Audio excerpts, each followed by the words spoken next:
नमस्कार, मैं मनीष स्वागत करता हूं आपको अपने इसी यूट्यूब चैनल पे।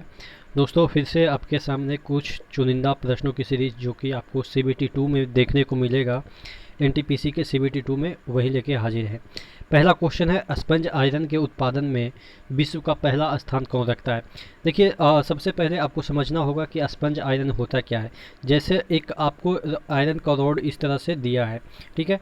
अब ये जो आयरन का रॉड है इसमें स्पंज टाइप का है। स्पंज टाइप का मतलब क्या हुआ कि अंदर जैसे स्पंज में आप देखेंगे कि छेद छेद होता है, ठीक है। तो उसी तरीके से ये जो आयरन के रॉड है ना, उसके अंदर छेद छेद होंगे। तो इसी वजह से इसको कहते हैं स्पंज आयरन।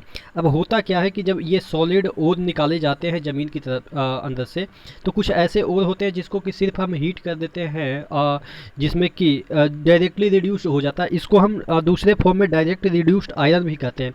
कहने का मतलब कि जो ये आपका निकला ज़मीन के अंदर से, इसको हम भट्टी में डाल दिए और इसके जो मेल्टिंग पॉइंट हैं जिस पे कि ये मेल्ट होता है, उससे कम ही टेम्परेचर रखेंगे जिससे कि ये मेल्ट ना हो पाए, और इसमें कार्बन वगैरह का जो रिडक्शन है वो हो जाता है, जिसकी वजह से ये थोड़ा सा शुद्ध हो जाता है।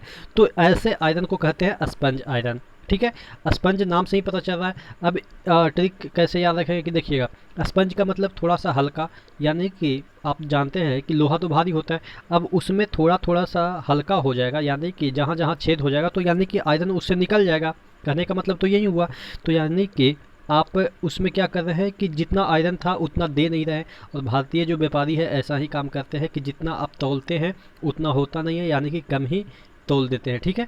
तो इस तरह से याद रखें कि भारत में ही ऐसा काम होता है कि जी एक्चुअल जो चीज़ें होती है उसमें भी मतलब कि कम तोलते हैं। आयरन में यही हो रहा है कि अगर छेद नहीं होता तो और भी आयरन इसमें आते, ठीक है। तो इस तरह से याद रखें कि भारत स्पंज आयरन का विश्व का सबसे बड़ा उत्पादक है, ठीक है। अगला देख लेते हैं, देश का पहला वस्त्र पार्क स्थापित कहाँ पे हुआ।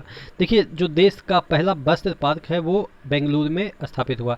ध्यान रखने वाली बात है कि जो टेक्सटाइल वगैरह जो चीज़ें हैं वो अहमदाबाद वगैरह में ज़्यादा है, यानी कि गुजरात वगैरह में ज़्यादा है। कॉटन वगैरह का प्रोडक्शन जो गुजरात है वहाँ पे ज़्यादा है, लेकिन यहाँ पे पार्क की बात कर रहा है। यानी कि ध्यान रखिएगा, इस तरह से याद रख सकते हैं कि वस्त्र का पार्क, ठीक है, यानी कि सिर्फ और सिर्फ कपड़ों का पार्क होगा बेंगलोर में, ठीक है।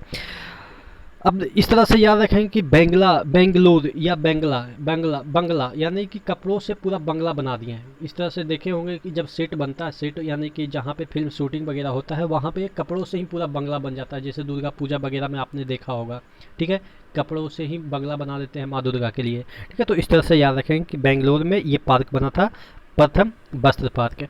अगला क्वेश्चन है, केंद्रीय ईरी रेशम अनुसंधान संस्थान कहाँ पे स्थित है। तो देखिए, जो मैंने आपको बताया था कि जो रेशम है उसके चार प्रकार होते हैं, ईरी, तसर, मूंगा और मलबरी। अब ये चारों जो प्रकार है सभी के अलग अलग केंद्रीय अनुसंधान संस्थान है। ईरी के कहाँ पे है, ये आपके मेघालय में है। मेंदी पाथर एक जगह है, वहाँ पे केंद्रीय ईरी रेशम अनुसंधान है। लेकिन अगर आपसे पूछा जाए केंद्रीय तसर रेशम अनुसंधान संस्थान कहाँ पे है, तो ये मैंने आपको याद करवाया था, रांची में, ठीक है। रांची में तसर के लिए जो तसर टाइप के रेशम होते हैं उसके लिए अनुसंधान संस्थान है, क्योंकि तसर का सबसे ज़्यादा उत्पादक कौन है, आपके झारखंड है। और ओवरऑल बात करें कि सबसे ज़्यादा रेशम का उत्पादन कौन करता है, तो कर्नाटक करता है। तो सभी चीज़ें आपको याद हो गई होगी। अगला क्वेश्चन है, पूरब से पश्चिम जो गलियारा है वो कहाँ से कहाँ तक के बीच है, ठीक है। जैसे आपको पता है कि जम्मू से कन्याकुमारी के बीच उत्तर से दक्षिण वाला गलियारा है, उसी तरीके से पूरब से पश्चिम वाला जो गलियारा है, यानी कि पूरब में कहाँ से कहाँ तक, ये पश्चिम में, ये गलियारा क्या होता है, एक प्रकार का हाईवे होता है। हाईवे जो कि पूरब से पश्चिम की ओर जोड़ती है, उसी को कहते हैं पूरब पश्चिम गलियारा। तो ये कहाँ से शुरू होकर कहाँ तक अंत होती है, तो ये आपके पूरब में सिलचर से शुरू होती है, ठीक है। यानी कि अब यहाँ पे सिल लग गया कि यहीं से आपको शुरू करना, सिल मतलब कि मोहर मार दिया, ठीक है। इस तरह से याद रखेंगे कि यहाँ पे सिल मार दिया कि यहाँ से शुरू होना है, करना है, और उसके बाद पूरे आपको पश्चिम जाना है, ठीक है। पूरे पश्चिम यानी कि पोरबंदर, ठीक है। पूरा यानी कि पूरा ट्रैवल करना है, ठीक है। इस तरह से भी याद रख सकते हैं कि पोरबंदर से सिलचर के जो बीच है वो पूरा पश्चिम गलियारा कहलाती है, जो हाईवे है, ठीक है। अगला क्वेश्चन की ओर बढ़ते हैं, सागरमाला प्रोजेक्ट कब शुरू हुआ था, सागरमाला, और एक है आपके भारतमाला प्रोजेक्ट। सागरमाला प्रोजेक्ट का मतलब ये है कि जितने भी बंदरगाह हैं, यहाँ पे देखिएगा नीचे ही बंदरगाह होंगे, उसको एक हाईवे से जोड़ना है, ठीक है। यानी कि इसको एक आप कह सकते हैं कि जो रोडवे है उससे जोड़ना, जिससे कि क्या होगा कि यहाँ से जो ट्रांसपोर्टेशन है वो आसानी से हो पाए। तो इसी को कहते हैं सागरमाला प्रोजेक्ट। और भारतमाला कि यानी कि पूरे भारत को एक मतलब कि आप कह सकते हैं हाईवे के थ्रू जोड़ना, या जो आपके सड़क मार्ग है उससे जोड़ना, उसी को कहते हैं भारतमाला। अब देखिए माला किसको पहनाते हैं, मतलब कि माला तब ही पहनाया जाता है जब कोई अच्छा मोमेंट होता है, यानी कि ऑस्पिशियस मोमेंट होता है। तो ऑस्पिशियस मोमेंट पे हम कितना रुपए का सिक्का चढ़ाते हैं, एक का तो जमाना ही लग गया, यानी कि 5 से शुरू करते हैं, कहते हैं ना कि 5 शुभ चीज़ होता है, यानी कि माला भी तो कहीं शुभ चीज़ में ही लगाया जाता है, ठीक है। तो इस तरह से लास्ट में 5 होगा। सागरमाला भी प्रोजेक्ट और आपके भारतमाला दोनों प्रोजेक्ट 2015 में शुरू हुआ था। अगला क्वेश्चन है सीमा सड़क संगठन का जो स्थापना है, ये तो कई बार पूछे गए हैं, मैंने आपको याद भी करवाया है। सीमा सड़क यानी कि सीमा, जो आपके जो बाउंड्री होती है उसको हम लोग सीमा कहते हैं, जैसे कहते हैं ना सीमा रेखा के बाहर गेंद जा रही है, ठीक है, इस तरह से कहते हैं। तो यानी कि जो सीमा होता है उससे ऊपर से जाएगा तो छक्का, नहीं तो थोड़ा सा भी नीचे से जाएगा तो कैच आउट हो जाएगा, यानी कि छक्का मिलेगा या जीरो मिलेगा, सीमा ध्यान रहेगा, ठीक है। अगला क्वेश्चन की ओर बढ़ते हैं, भारतीय रेल का राष्ट्रीयकरण कब हुआ। अब राष्ट्रीयकरण की बात कर रहा है भारतीय रेल, यानी कि नेशनलाइज की बात कर रहा है। 1950 में इंडिया रिपब्लिक हुआ, रिपब्लिक मतलब कि रूल बना। तो रेल में भी तो रूल के अकॉर्डिंग आप चढ़ते हैं। पहले के ज़माने में क्या होता था कि कोई भी चढ़ जाता था, लेकिन अब क्या है कि रूल के अकॉर्डिंग आपका जहाँ पे बर्थ है वहीं पे आप बैठेंगे, ठीक है।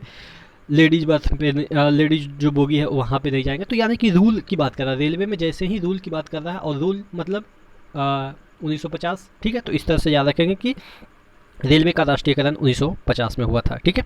अगला क्वेश्चन की ओर बढ़ते हैं, भारतीय रेल सिविल इंजीनियरिंग संस्थान कहाँ पे, ध्यान रखिएगा। एक क्वेश्चन आपसे पूछा जाएगा कि जो भारतीय रेलवे स्टाफ कॉलेज कहाँ पे है। रेलवे स्टाफ कॉलेज की बात करें तो ये बड़ोदरा में है, लेकिन अगर सिविल इंजीनियरिंग संस्थान की बात करें, ठीक है, भारतीय रेल सिविल इंजीनियरिंग संस्थान की बात करें तो पूना है, ठीक है, ध्यान रखिएगा। पूना इसका जो रेलवे का सिविल इंजीनियरिंग संस्थान है। अपन याद कर रखे हैं इसको इस तरह से, क्योंकि पूना नाम से हमारे जेई हैं तो याद हो जाता है कि सिविल इंजीनियरिंग से हम लोग बिलोंग करते हैं, तो इस तरह से, हालांकि आपको याद नहीं होगा, ठीक है। पूना नाम ही भी एक बंदे का है। तो आशा करते हैं जितने भी क्वेश्चन मैंने आपको कराए वो आपको याद हो गए होंगे। इसी तरह से बने रहिएगा। नेक्स्ट वीडियो में मिलते हैं, तब तक के लिए धन्यवाद।